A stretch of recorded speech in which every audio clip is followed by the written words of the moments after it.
Look at all of them. Sheryl Craig loves to go to the park with her granddaughter Chevelle. Oh, there's fish. But until recently, this wouldn't have been possible. I couldn't hardly walk. I was holding on to baskets at the stores and couldn't walk more than 5 or 10 minutes before I had to sit. It was bad. I hurt. That pain, Sheryl says, has been with her since her 30s when diagnosed with restricted blood flow from Buerger's disease, a progressive condition that blocks blood flow and is often linked to smoking.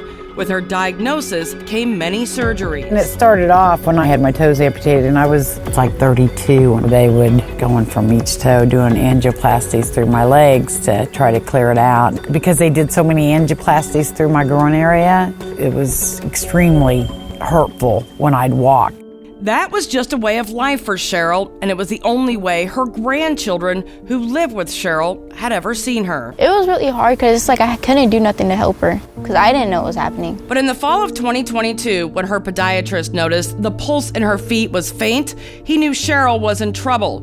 He sent Sheryl to a cardiologist who knew this time Sheryl needed more than an angioplasty. She needed a specialist. He sent Sheryl to Dr. Biggs at the University of Kansas Health System. He said they're going to cut me from the middle of my chest all the way down to the bottom, open me up, and he had to reroute my arteries to where they would start working and pushing blood through my legs. It was just scary watching her go in at first, mainly because it's a very major surgery. We don't know if it's going to go well or go bad. But Sheryl knew she didn't have a choice, and she would do anything to feel better.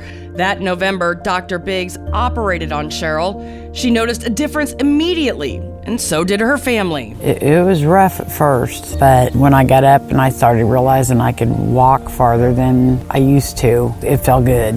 It's amazing how much difference it is. When we walked into her room, we saw that she was recovering. She was in a lot of pain, I could tell, but it looked like she felt much better. Sheryl says she now looks forward to getting out and doing things with her grandkids, and she credits Dr. Biggs for giving her back a pain-free life to live and enjoy. I just love him to death. He's a wonderful surgeon, and he's a good person.